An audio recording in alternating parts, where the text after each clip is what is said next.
എന്താ ചാരു, എന്നോടൊന്ന് പറയാനുണ്ടല്ലോ. അത് അബിക്ക് എങ്ങനെ മനസ്സിലായി? അഡ്വക്കേറ്റ് അല്ലേ, ഒരുപാട് ക്ലയൻസിനെ കാണുന്നല്ലേ. സത്യം ഓപ്പൺ ആയിട്ട് പറയാൻ മടിയുള്ളവരും വരും, ഇല്ലാത്തവരും വരും. കാര്യം എന്താന്ന് പറയേ. അബി, നേരത്തെ ഇവിടെ ഒരു പ്രശ്നം ഉണ്ടായി. ഇവിടെന്ന് വെച്ചാ ഈ റിസോർട്ടിലോ? അതെ. എന്ത് പ്രശ്നം? ജിത്തുവും അരവിന്ദേട്ടനായിട്ട് വഴക്കിട്ടു. അരവിന്ദോ? ഹൂസി? ആകാശിന്റെ ചേട്ടനാ. ആകാശിന്റെ ചേട്ടനോ? അതെ, PWD ചീഫ് എഞ്ചിനീയർ ശ്രേയയുടെ ഭർത്താവ്. ഓ ഓക്കെ, മനസ്സിലായി.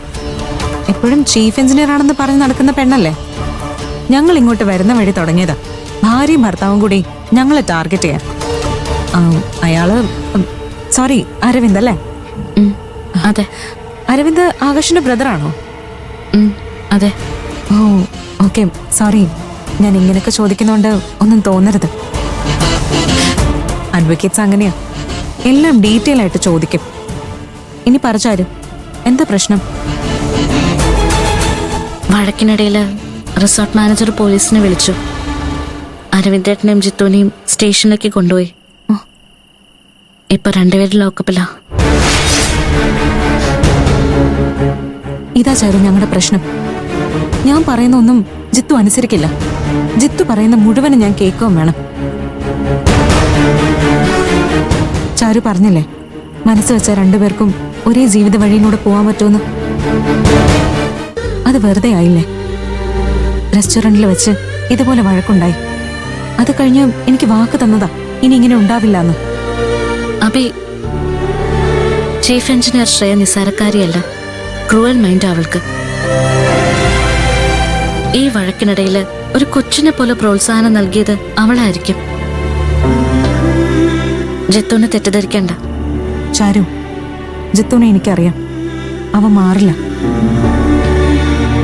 ഇവിടെ വന്ന് പല ഘട്ടങ്ങളിലും എനിക്ക് തോന്നിയിരുന്നു ഒന്നിച്ചു മുന്നോട്ട് പോണോന്ന്. ഇനി അത് നടക്കുമെന്ന് തോന്നുന്നില്ല. അബി, അങ്ങനെയൊന്നും ചിന്തിക്കരുത്. ഇപ്പോ അബിയെയും ആവണിമോളെ ഓർത്ത് ജിത്തു വിഷമിക്കുന്നുണ്ടാവും. ഒരു നിസ്സാര അടിപിടി കേസിൽ ലോക്കപ്പിൽ കിടക്കുന്ന ജിത്തുവിനെ എനിക്കിപ്പോ ഇറക്കാൻ പറ്റും. പക്ഷെ ഞാനത് ചെയ്യുന്നില്ല. കാരണം അവൻ അനുഭവിക്കട്ടെ. ജിത്തുവിന് വാശിയാണല്ലോ വലുത്.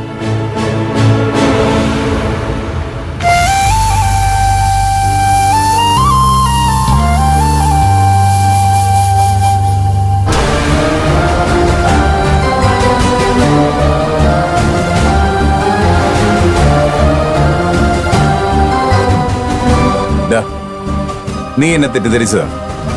എന്റെ മോളാണ് സത്യം. നിന്റെ ഭാര്യയുടെ അപമര്യാദയായി പെരുമാറിയിട്ടില്ല. നീ എന്നെ ഒന്ന് വിശ്വസിക്കേ. മിണ്ടാതിരുന്നോ, അതാ നിനക്ക് നല്ലത്. നീ നിന്റെ മോളെ പിടി സത്യം ചെയ്ത പോലെ ഞാൻ എന്റെ ഭാര്യത്തോട് സത്യം ചെയ്യാം. നീ അപമര്യാദയെ പെരുമാറി, അതെനിക്കറിയാം. നിന്റെ ഭാര്യ നുണ പറഞ്ഞതാ. പോടാ, എന്റെ ഭാര്യ നുണ പറയില്ല. അവളെ PWD ചീഫ് എഞ്ചിനീയറാ. എടാ, നീ പറയുന്നതിന് എന്തെങ്കിലും ഒരു ലോജിക്ക് വേണ്ടേ? PWD ചീഫ് എഞ്ചിനീയർ ആണെന്ന് വെച്ച് നുണ പറയാൻ പാടില്ല. ഒന്നും മനസ്സിലാക്കാതെ കുറച്ച് മെച്ചൂർഡ് ആയിട്ട് ചിന്തിക്കടാ. ആരാടാ മെച്ചൂരിറ്റി ഇല്ല സംസാരിക്കുന്നത്? നീയാ. എനിക്ക് പെരുത്തങ്ങ് വരുന്നുണ്ട്. മിണ്ടായിരുന്നോണം. ഞാനില്ലാതെ എന്റെ മോള് കരഞ്ഞ് വാശി പിടിക്കുന്നുണ്ടാവും. അപ്പൊ എന്റെ കാര്യോ? എന്റെ ഭാര്യയുടെ കൂടെ ഞാനില്ലാതെ പാവം ഒറ്റയ്ക്കിരുന്ന് കരയുന്നുണ്ടാവും.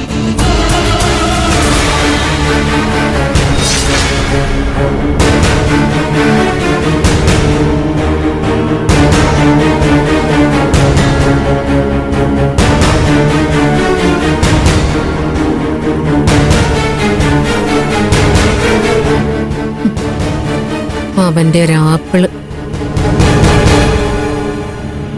നീ കഴിഞ്ഞ ജന്മത്തിൽ എന്റെ ഭാര്യയായിരുന്നോ?